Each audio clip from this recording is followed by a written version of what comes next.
Greetings YouTube and welcome to my latest weapons build. Today we're going to try to build a project that is made out of completely salvaged materials, barring the fasteners I have to use to put it together. So we have this piece of steel here, and that piece of steel has been salvaged from a bulkhead, the kind of metal bulkhead you'll see on the outside of a building that's covering the entrance to a basement. That was salvaged from that. I found it by the side of the road, so I'm going to throw it away. And then this metal frame you're seeing here, that frame was from a shelving unit of some variety, and I picked up 2 of these from the side of a road, and those are the caps that went onto this. So I'll actually be able to put a cap on the end of the butt cap on this. It'll have a literal butt cap on this when I'm finished. They had actually had some wire connectors for it. It was like it's a weird arrangement. I don't know how it was supposed to go together. I brought one of those home inadvertently because it was hooked to the piece of metal. I didn't realize at the moment. But the rest of them I left behind for someone else to take because I didn't want those. I just wanted the square stock tubing. So I'm going to cut off this. So I'm going to maximize the amount of this I save. So I'm going to cut here and probably...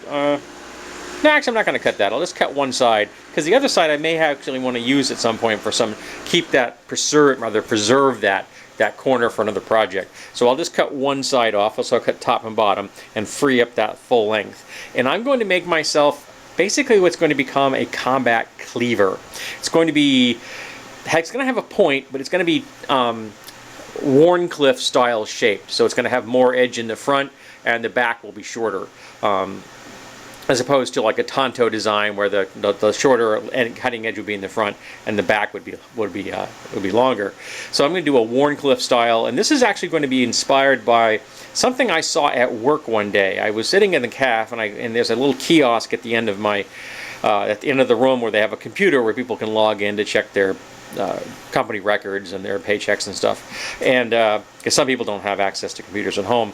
And I noticed that it's 3-sided, so you have a bit of privacy when you're doing this. And I noticed that the vertical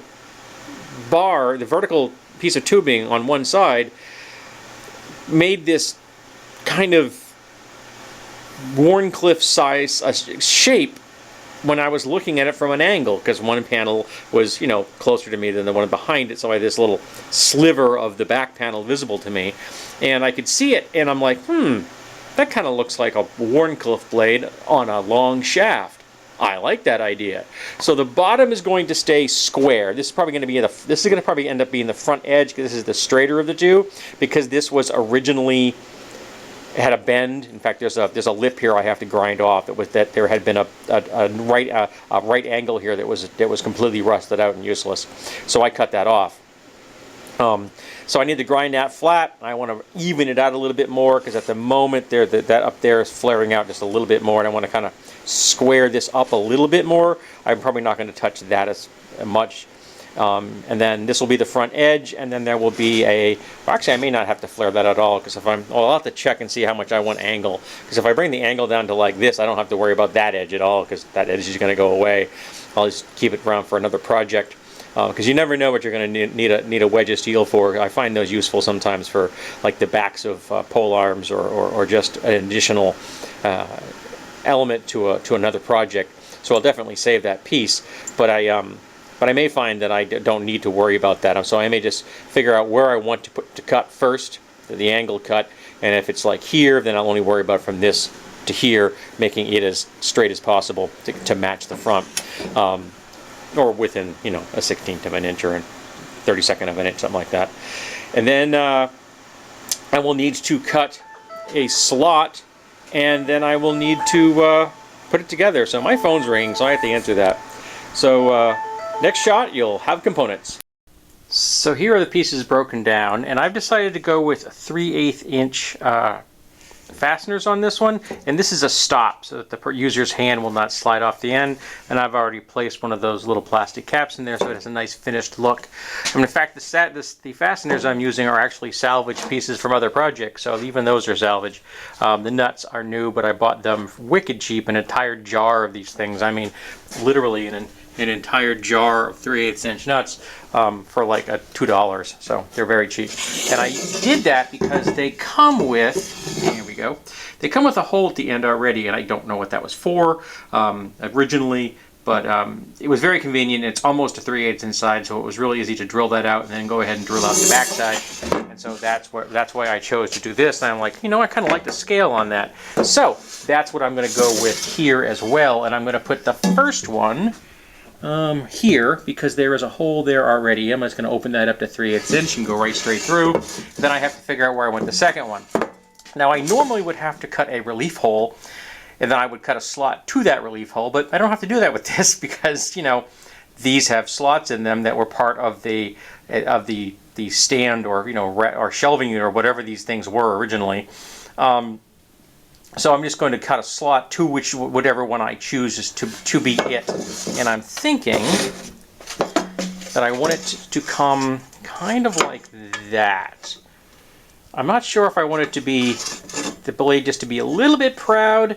So I'll figure out whatever, because like that one right there would probably be perfect. That one right where that corner is, that would probably be the perfect one to use for this particular project. So I'm going to need to cut a slot on the inside. Once I get I'll mark it so I know where to stop. Cut a slot right down there, and then I will drill. And now that I know which one I'm going to use, I'll mark here and drill 2 3/8 inch holes, so that when I'm done, there will be a hole here and then a hole down here, and that will hold the blade in place. Not only did I shape the blade in the sense that I cut it to the final form, and this happened to be 21 inches long, and so I went 14 inch, so that's a 7 inch by 5 1/4, so whatever you want to figure that out. Anybody want to do the math? That's what the angle is. I didn't figure out the specific angle, but not only did I already cut it out, but I already ground the edge on it because I had the grinding wheel out, the grinding discs for my angle grinder, so I just started grinding and I did a finished edge. So the edge is actually already done on this, so I don't have to do anything about that any further. So now I need to figure out where I want the holes to be. The 2 holes, well, one I know where one is, figure out where the second one goes, drill those, mark this, drill this, and then I'll cut the slot. I'll go slot, then put this in, and then then drill these out, because I want to have the holes here, and I want them to match this to this, because that's the best way to get the best fit. I don't like measuring things and hoping that all my measurements work out. I prefer to drill something and then have something else match what I've marked, what I've already created. I find I get a far higher degree of accuracy that way. So now it's time to do some marking and some drilling in the shaft and change my battery because it's about to die. So here we have the final weapon. It's all set up, it's all mounted. In fact, this one was so hard to get in there, I had to actually turn it into a screw. And I did that one as well just to make my job a little bit easier, just in case it was tight. This one I actually had to do a little bit of extra drilling on because it just didn't want to get in there. And also to make sure that this blade is centered, I use wooden wedges. I put the wedges in first, and then I tighten down the bolts I made. So that way the blade I know is in the center of this, because I didn't want it to be able to move during the tightening process. So it doesn't. And now making wedges is easy. You just take a saw and a piece of wood and you make a wedge. And so here we got the stop for your hand in case if you're making a thrust. Here we have that nice little cap, so it gives it a nice finished look. I'm going to be keeping those caps, man, because those are going to make things look good on these other projects I do with this stuff. Whatever those projects shall be, I don't know yet. This is the first one I've done with these, and so this is almost an entire scrap build. So this is scrap. This is salvage. This is salvage. The threaded rods are all leftovers from other projects. So at this point, they're literally scraps I had that were too short, and I threw them in the bolt jar. And I figured maybe I'll be able to make a bolt out of those someday. And lo and behold, I made a bolt out of these someday.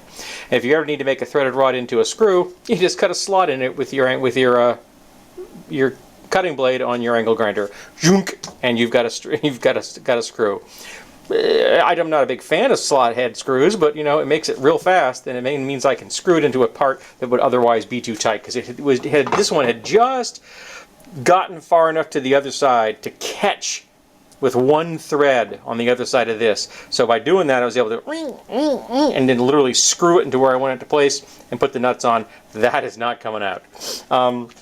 So I'm really happy with this build. This is definitely a big two-handed weapon. So here it is here. So the tip is coming. The tip comes just above my chin, just about. Yeah. So like, yeah, just above. Yeah, let's say just chin height. It touches the front of my chin. So this is a pretty big weapon. I'm 5'8". So, and the blade is actually centered because of those wedges. After I tightened it, it's not going anywhere. And I don't really care about the wedges at this point. I'm not going to take them out. They're going to stay right where they are. I am never going to use this, but if they came out, it still wouldn't matter. It would, after you've got this threaded in place and tightened, I don't think it's going to move. So I just wanted to make sure the initial tightening was going to line up for me. So now it's time to take this outside. I don't think it's raining yet. To get some pictures for my DeviantArt page and for Instagram. If you don't follow me on those, you should. DeviantArt is the permanent home of my stills for my weapon builds, so you can go back and take a look at them. And anyone who would like to use them as inspiration or design something based on them, you're free to do so, as long as you give me attribution. Don't be stealing my ideas, but if you attribute to me, I'm okay with that. And Instagram is where I post salvage things, bargains, sneak previews sometimes of projects, because sometimes projects can take me 2 or 3 weeks. This was about a 2.5 hour project, I think, total in time. I could have probably done it less if I weren't filming. Filming always slows you down. But, you know, that's a great place to go for also cute cat pictures. And let's face it, folks, who doesn't love a cute cat picture? Thanks for being here. Hope you come back for the next one.